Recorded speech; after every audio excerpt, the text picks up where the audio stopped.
全球各地遭到天文方碾压，摧枯拉朽般败报频传，升级版的女公爵袭击者统治战场，鞭策他的电视使之沦为傀儡。究极至暗时刻降临，电视基地遭到入侵，电视科学家带走基地传送跑路。Hey guys, Pizza here， 欢迎看我的频道。在等待了23天后，这发布在他的频道更新了77集全集版，总时长24分钟，其中有8分钟左右的新增片段，史无前例，这无疑是疯狂的。等待这么久是值得的，新增的内容尤为爆炸，涉及到了许多未在剧情展示的方方面面。英国伯明翰、日本大阪、荷兰阿姆斯特丹、俄罗斯曼巴罗夫斯克、加拿大哈利法克斯、新西兰奥克兰群岛的监控基地，以及位于美国阿拉斯加的1号基地和主线剧情的美国丹佛，更有神秘的废弃2号基地、北海监狱等等，解锁了相当多的场景，全在诠释天文方的入侵程度。而我们的剧集中所见的不过是冰山一角。除了这些，他的电视的计划施展获取了更高级的样本，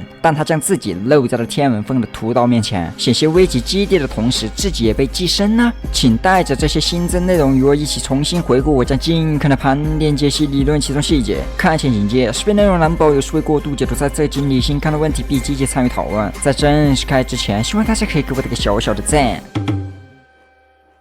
前期回顾，天文的突然袭击使之联盟措手不及，他们还在专注对付厕所，但这个威胁的出现刷新了他们对强者的认知，步步败退之下，不得不与厕所方抱团取暖。厕所方属于是对天文有认知但没有地盘了，而联盟是有地盘但没有认知，联合之下从而共享互补，一起对付强大威胁。回到本集，如我们设想一致，新增内容在77集第1部分之前和第4部分之后加的，那么现在的这个片段就是在第1部分之前发生的事情。画面是预告中的监控基地，一些监控单位正在观看厕所战士们的靠近。这次双方不再像50集那样炮火相向，而是成为了一条战线的伙伴。从左下角文字信息中可以得知，派者所处的位置是在新西兰奥克兰群岛，也就是说监控基地位于此处。这些进来的战士们大多是在75、76集中幸存，例如轮椅监控、雕雪茄的监控、黄岭监控和他的豪华车等，就不一一列举了。感兴趣的话可以自己暂停观看一下。不过这还有个骷髅摩托倒是有趣儿。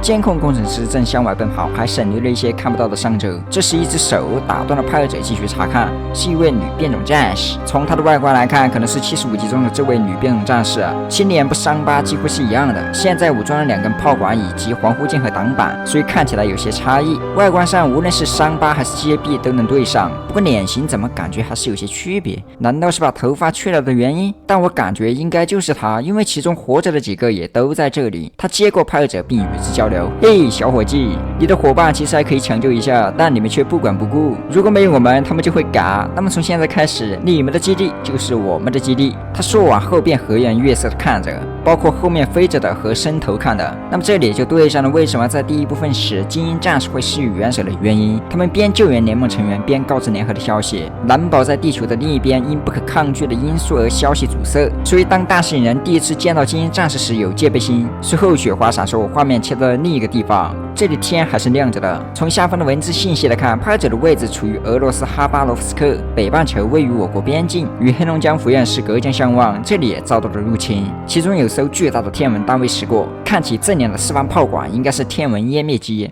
它正在对着下方轰炸。视角一转，回收预告图，是披着名牌冬衣的监控人和厕所战士干了这一瓶，准备开干。很快一个天文杂兵发现了他们，画面再次被切换，这次来到了荷兰阿姆斯特丹。无情的战争机器在空中悬停，践踏着这座大都市。联盟成员正顶着狂轰滥炸狂奔，寻求一丝生存之机。这里似乎神秘人出现了，原来他此时在荷兰，难怪许久未见其踪影。很快画面再次切换，派者所处位置在英国伯明翰，他正望着裂开了的音响人发愣，随后退开，扫视周围已经支离破碎的伙伴们，渐渐地望向天空。在大雨的烘托下，他仿佛在质问苍天为什么会这样，仿佛想要靠着雨水的洗刷让这一切没有发生过似的。几道闷热的点缀，一股压抑沉重的感觉随着雨水的落下打击着派者，他还要继续前进。暗黑的天空虽然看不到希望，但心中的光亮不能缺失，遍地都是残渣。前方又有强敌出现，派者挺起枪杆忙开一发，天文战士已近在身侧，探头落下或许已经是冥冥之中，他根本什么都改变不了。画面再次切换，来到了日本大阪，有几位本地化的联盟成员在这条街道中取得一些小胜利，缴获了敌人头盔一个，炮管一根。在这里，只要不是空中天文直接轰炸碾压，同体型之下的巷战可以让天文的机动优势荡然无存。不过难得一提的是，这样的战斗波及下，在这条街道的各种灯光牌还是亮着的。又一个天文战士出现，派者背后发起攻击，好家伙，差点以为炸膛了，原来是画面再度切换。这次来到一处雪原，此地正大雪纷飞，大地已经被染成了雪白。严寒条件下，画面也有些轻微失真，如果再加点薄冰，那就更赞了。谁能知道，如此杳无音讯的地方，竟然是1号基地的位置？天文母舰知道，这里是美国阿拉斯加，拥有诸多山脉高峰，隐藏性很高。但这里在后面仍然没有逃过天文母舰的攻击，我们过会儿再说。画面再度切换，来到了加拿大哈利法克斯。回收预告图可算看清晰了，空中悬浮着焚毁机、湮灭机以及地面的冲击机。此时的派者也果然是最后一刻了，正在被大火蚕食。这个地方也沦陷了，算上这个加上之前的几个位置，各个著名的关键地点都或多或少或是已经被摧毁，或是正在摧毁中。这下算是解答了之前为什么天文单位不一起一拥而上，对付几个泰坦完全可以凭借数量和强度优势破之，但迟迟没有这样做。与我们设想一样，天文单位果真是分开走击了，摧毁据点、摧毁城市的优先级也不低，而且是全球同步开始的，野心十分的大。在这个片段发布之前，我们所见的相较局限，现在来看，这才是真正的威胁二字含金量。除了前面几个场景外，接下来就是我们之前看过的了。之前的数版短片就是这部分，拍者所处位置美国丹佛。从第一个画面结束开始切换和画面观看时，是泰坦电视和电视科学家的交流。虽然在没有对话的画面下难以听出哪句是泰坦电视说的，哪句是电视科学家说的，但如果戴上耳机的话，可以听出泰坦电视的声音偏左，电视科学家的声音偏右，由此就能清晰许多。从他们的对话中可以得知，泰坦电视对于联合厕所这种笨蛋表示不屑，他不觉得到了绝望的地步，但这样做势在必行，其重要程度不言而喻。单拎任何一方出来都是不可战胜如此强敌，规模之大，强度之高也没有完全展现，拿什么打？不得不说，泰坦电视的性格还是那么心高气傲，很快他就会吃到苦头。联盟相比天文，除了战力方面的不对称外，了解程度更是从零开始，他们必须要与老纪搭上线见面，才能从其口中了解到有所帮助的东西。但泰坦电视表示，唯一想见面的原因就是参加他的葬礼。哈哈，虽然脑中有了预期，泰坦电视不会乖乖的交流，但这一下还是没绷住。泰坦电视这么说情有可原，他十分憎恨老纪或者说厕所的所作所为，他好奇电视科学家怎么会经历了这么多战争后屠杀乃至灭绝，还愿意相信赤裸。泰坦电视这样来讲也是事实。从最初的战争爆发，他们双方的交锋时间肯定是远高于天文的。老纪跟联盟成员不同，他与天文有着千丝万缕的关系，但目前还没有揭开其中的故事。相较联盟成员来讲，他们可以说是土生土长的地球物种。从之前的信息中不难看出，联盟成员是通过某种方法科技飞升成为了现在的样子。那么他们为什么要这样？那肯定是为了对付厕所。早期厕所通过 Skippy 的感染人类，使之成为与自己一样的物种。长此以往下，人类的数量急剧下滑，相关机构不得不采取应对措施。他们通过机械飞升的方式，将自身的某种意识改造或融入进可以抵御 Skippy 的声音传播的躯体，同时兼备与之抗衡的战斗条件。而后双方的纷争不断。但话说回来，无论是变成厕所还是机器人，在我们看来，人不过是不想成为那一种而成为的另一种，还是难逃成为濒危物种，处在灭绝边缘，本质上区别不大。但这些仅为猜测，全当娱乐。假设这些观点正确，那按照泰坦电视的视角来看就非常正常了。对于这个世界祸乱的源头，他能相信就怪了。电视科学家不像泰坦电视这样一位纯粹的战士一样，他需要考虑的更多。首先是他们的初衷，生存问题。他们为什么要变成这样？不就是为了生存吗？其次才是驱逐外敌。从天文一出场，哪怕是单单一个小的天文杂兵，也能带走一堆的联盟成员。他们见缝插针，极难摧毁。电视科学家不认为还有其他的选择，但泰坦电视觉得有，那就是拿到更强大的样本，点亮更尖端的科技点，就像以前一样。电视科学家报以否定。现在无法与以前相提并论，这次必须要更加谨慎对待，合理的利用我们的优势，在地下秘密进行。倘若基地位置暴露，天文再利用电视科技，那将是这个世界的末日。迟滞良久的泰坦电视看着四处被摧毁的都市，蹦出了一句消极的话：我们的世界已经终结，是他们的了。画面回到主线，此地位于美国丹佛，接上了此前发布的数版，不过并不是原模原样，其中有着细微的修改，比如台词和大电视的出现。画面恢复视野后，便看到了猫爷监控，随着一辆大车入境，将视角拉向了正前方。这些都是第3代的监控人们，此时他们还在向前行军，且装备齐全完好，没有战损痕迹。这是在第1部分之前发生的事，所以他们现在看起来很正常，而不是第3部分被揍的那样。这个行军过程走得很快，探电视人的声音再次响起，雪花开始闪烁，投屏回到了电视基地，可以看出之前展示的画面均是来自电视基地的大屏幕。探电视发言表示，这些人的力量还远远不够，他们缺失指引，盲目前行，无疑是在送人头。看到这一幕，探电视全屏同步愤怒小表情，随之发问一旁的电视科学家：难道我们只能眼睁睁地看着他们去送？虽然我们已经知道了后面发生的事情，但此刻是在第1部分之前，他们在这个时间里讨论了这支部队的问题。显然正直的泰坦电视人不想看这些监控人白给，所以愤怒。电视科学家则是另一种，他几乎没有过任何的冲动行事，在没有绝对的把握前，他稳如老狗。加上这次已经2次在屏幕前阻止泰坦电视了，性格较为谨慎多谋，好似一个被科学耽误的军师。他回答了泰坦电视的问题，称要想成功更进一步，牺牲是在所难免的，保存实力，在关键时刻出击，不出大错总比追悔莫及要好。血的教训宛如昨天，不过我想说的是，待会还会有。不愧是电视科学家，在他的心里，科研和保密以及稳妥还是那么的重要。地下工作最是讲究这些。不过我更加佩服的是，他回答问题的同时还不忘喝咖啡。瞧瞧你身上的污渍都多大人了还傻。旁边的电视小哥都不禁露了个笑脸。我想这应该就是人物角色的习惯了。估计他在化身电视前是个爱喝咖啡的科学家，背子上还有一个电视头。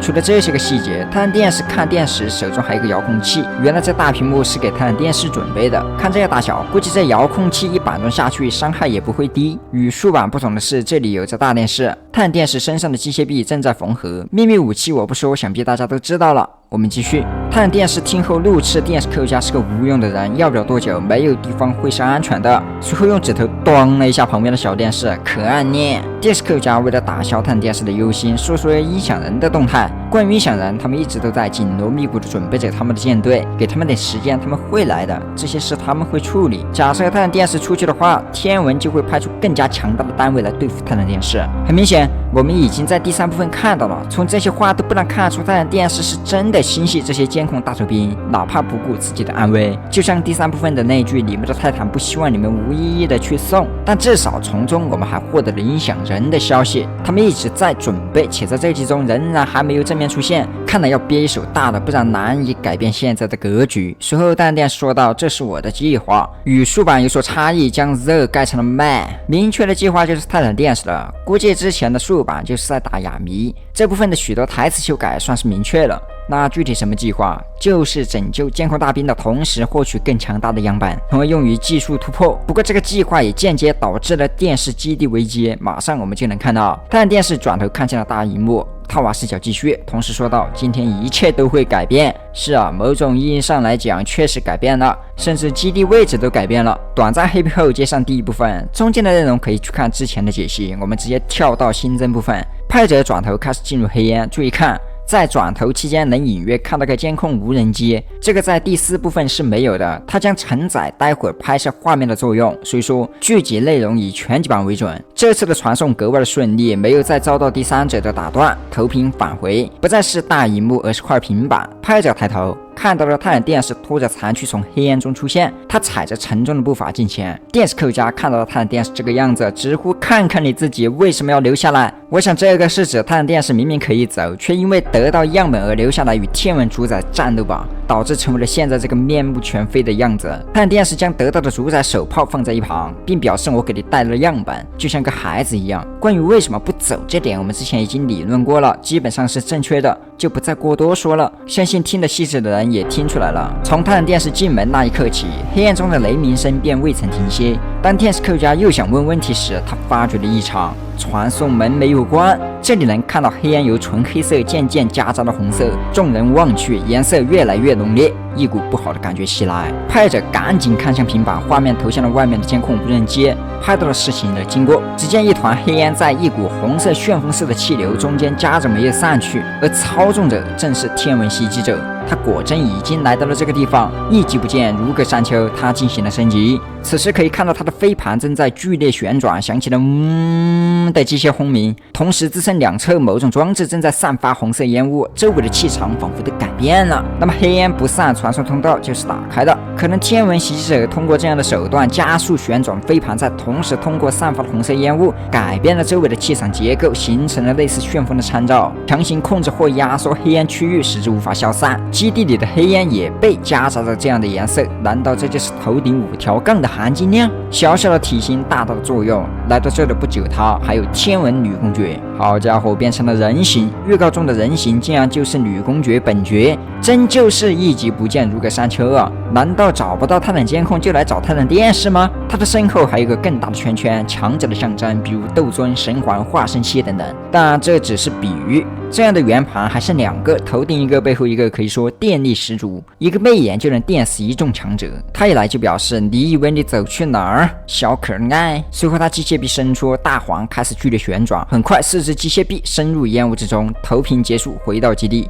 基地里的烟雾顿时间也出现了4只机械臂，这点可以参照分手行动，相当于这一头进那一头出。探电视欲要攻击机械臂，但手中利器不在手中，无法斩断。很快，这个照面就被机械臂牢牢吸住，导致无法动弹，从而被拖入了烟雾之中。但这不是结束，烟雾之中出来了2架天文拦截机，完了，套家了。而这一来就四处开火，派者挥刀出街，由此可以得知派者依然是双刃电视，之前所安装的探头装置没有拆除，所以可以充当派者为我们提供画面。他瞄准一个拦截机跳上，2次一嘚使其中断了输出，本来可以致盲的，但由于拦截机右眼有块保护镜片，使其免于了致盲，还能有一只眼看见。他欲要攻击派者，只见大电视飞扑了上去，用钳子好好教他做天文。另一架拦截机还在输出，想要救他的同伴，但后面有个挂载的电石头，不是摆设，可以发射光线，来的手火烧屁股。后知后觉的拦截机规避躲开，开始输出电石头，但它后面又有一块核心，直接烈焰喷涌，使之坠机了。这块核心应该是前代所换下来的，基本上长得一样，哪怕是之前的东西放在现在仍然有着不俗的效果。估计整个基地的能量来源都来自于这块核心反应堆吧。能源充足就能使科研更加顺利。2架拦截机纷纷坠毁，大电视从残骸上拽下的一个部件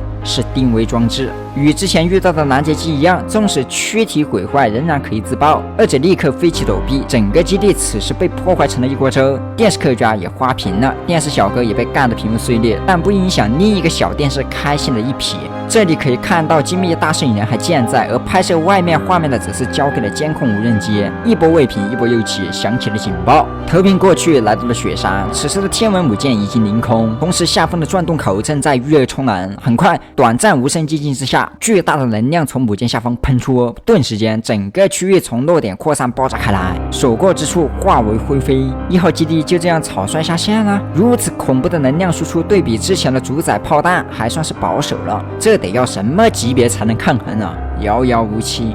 以前的至暗时刻只能算是小打小闹，这才是真正的大菜。从此刻起，我们应该将眼界放大了，都该醒醒了。他们摧毁了许多星球，地球肯定也不会手软。在阿拉斯加所产生的轰鸣到电视基地这里仍然都能体验到余波，说明在位置上相隔不是非常远，亦或是威力太大。眼下基地位置已经暴露，1号基地遭到了毁灭打击。大电视刚刚找到了定位装置，电视基地位置肯定也已经暴露，那么此刻必须要转移。电视科学家操纵基地，墙壁上的指针由白转动到黑，3连能量注入，上方的核心开始运转。很快啊，基地各处散发出的黑烟直接打包全部传送带走。6这次的黑烟没有跳过，而是在传送的过程中有着诡异的一幕，出现了一台仪器和一个人儿。它的两侧还有一个电视头和一个合影相框。除此之外，仪器上3块显示屏，红的2块。而这位白衣男子的外观与电视科学家几乎一致，但先前电视科学家面前的仪器与这个不一样。难道这就是人类时期的电视科学家？在进入到这段片段到结束时，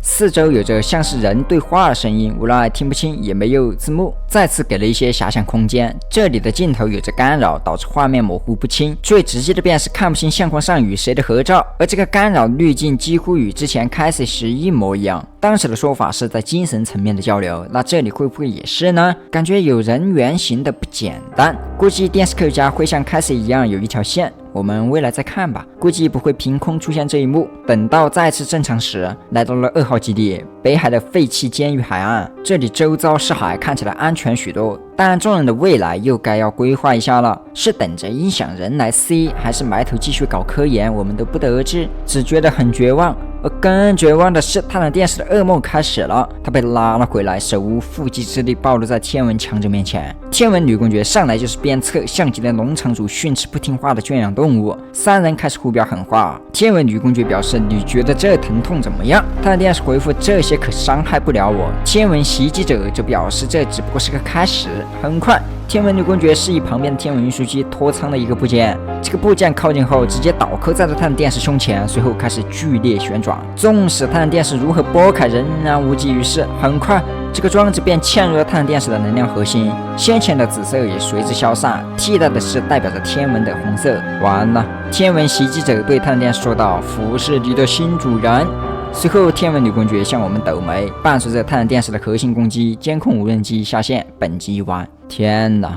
这难道就是更高级的寄生？相比之下的寄生战士简直不值一提，这个是扒都扒不下来。现在看起来像是寄生，不过感觉还没有这么简单，说不定还有更加强大的能力，比如会不会外附飞盘呢？不管怎么样，探长电视至少没有下线，哪怕现在成为了傀儡躯壳，但命算是保住了。不过就怕不是简单的寄生，要是夺舍的话，就更加恶劣了。黑化战力翻倍，刚刚还在匍匐前进，这一下就能站起来了。总之，这部分的新增内容无疑是信息量爆炸，但对于电视粉丝来讲也是揪心的，这都无法想象接下来联盟还能做什么。三太党现在一失踪一傀儡，还有个不知道要准备到啥时候。天平持续失衡，看不到未来，真的是至暗时刻，完全到了绝境。俗话说，触及反弹还有继榜的希望，不知道还会不会有转折。我们还有与谁都能五五开的老纪，他肯定能带着身上的秘密改变现在的格局。会赢吗？会赢的。